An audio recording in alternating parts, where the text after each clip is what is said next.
Hey guys, in this WoLongFallenDynasty build video guide, I'm going to show you my Evil Taoist Ice DPS builds for low and high morale. These are powerful builds designed to get you through a new zone until you can switch and really cause some serious damage to the boss.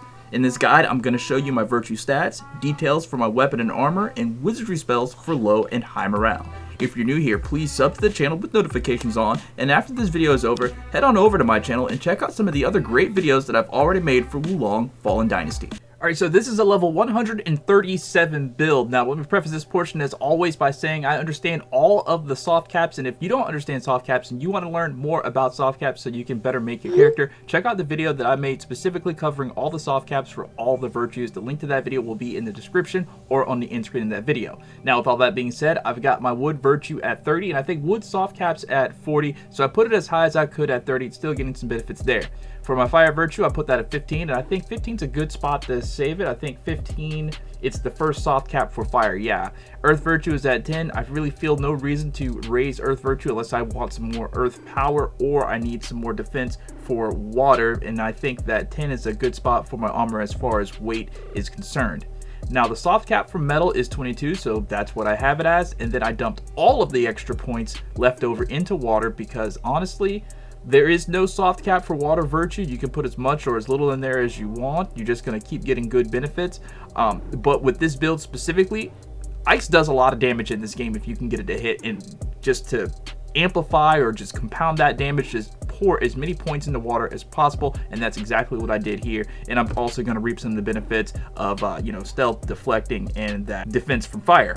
Alright, so for this build, I actually have two different wizardry spell sets. One for when you first start out the zone and you have very low morale, and then another set for when you have higher morale and you are about to fight the boss of the zone. I'll show you the first set first and the second set second. So the first spell that I chose for the first set is Frost Lance. I like this because it is a very quick cast and you don't need any morale to do it. It's just very quick and it just shoots out and it helps you to affect whatever you're attacking with ice. Second spell I chose was Unrelenting Frost. Again, the same reason why I chose Frost Lance. It's ice and it has a very quick cast. You will need a morale of 3 to use this, so you can't use it as soon as you hit the map, but it shouldn't take too long to get there. Now, I chose Enhanced Defenses because you are sort of low morale when you are starting out in these new maps, and you definitely want a little bit of defense, and you only need like 3 morale to do this, so as soon as you hit the zone, you'll be able to get this like immediately. And then finally, Absorb Vitality. This is another, it's at 0 morale, so this is one that you can use as soon as you hit the map. And it basically is just there to help to keep you and your allies alive. Alright, so this wizardry spell set I like to call Ice Attack 2, and the first spell I chose for it was Ice Weapon. For a certain period of time, enchant your current melee weapon with ice. Sometimes you will have an opportunity and you will have to attack your enemy or target with your weapon, and what better way to affect them with ice status than hitting them with your sword. And plus I have a couple of skills that I'll talk to you a bit later on my armor that really helps with that ice attack weapon.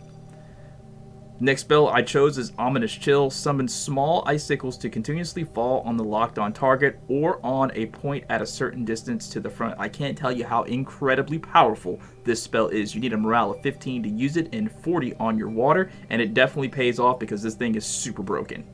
Malignant Icefall summons a large icicle to fall on the locked on target or on a point at a certain distance to the front. Again, just like with Ominous Chill, this thing is super powerful, and I can't honestly tell you which one is like more stronger. I mean, obviously it looks like Ominous Chill is pretty strong, but I have done some serious damage on bosses with Malignant Icefall.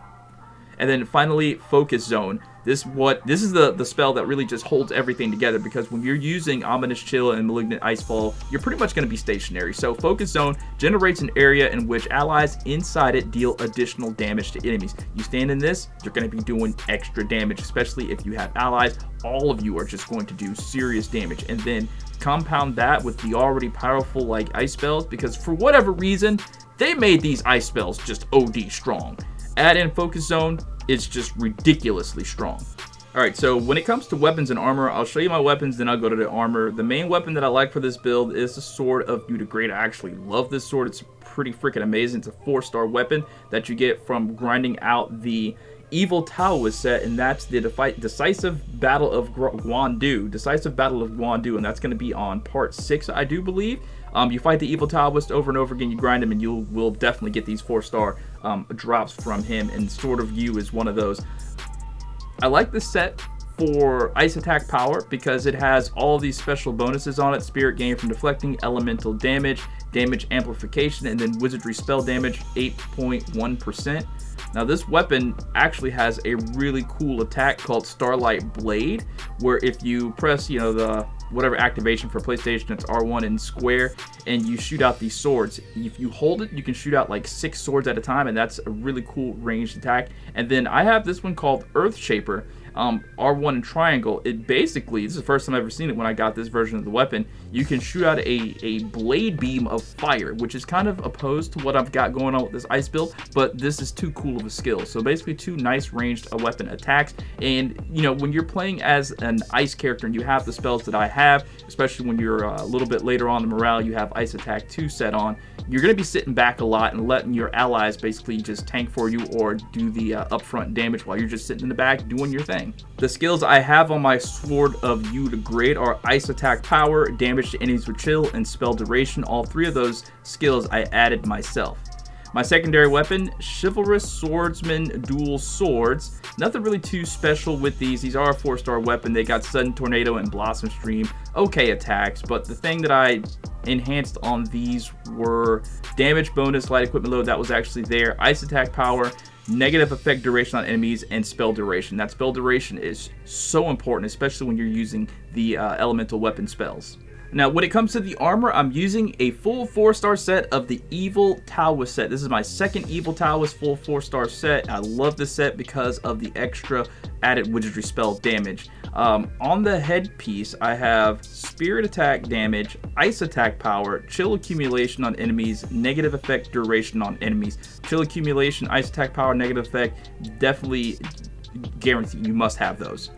For the Evil Taoist Cloak, the individual special effects I have on that: Ice Attack power, Chill accumulation on enemies, Water Phase spell Spirit consumption, and damage to enemies with chill. I think it's regular damage, it's spirit damage to enemies with chill.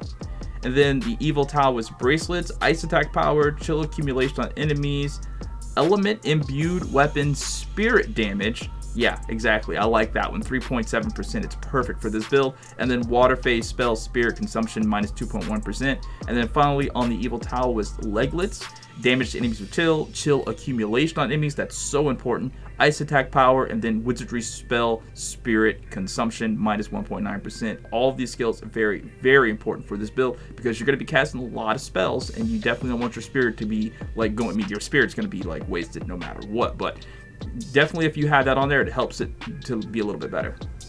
Alright, that's going to be it for this Ice DPS build guide. If it was helpful to you in any way, shape, or form, please drop a like on the video. If you have any questions or comments, you can drop them down below. If you have something specific that you want me to cover on this game, let me know that too. My name is Ventus SGN. Thank you guys so much for watching, and don't forget to check out my other videos on WoLongFallenDynasty. I'll leave you with a clip of me and a couple of randoms I picked up absolutely destroying. One of them is also using an Ice DPS build.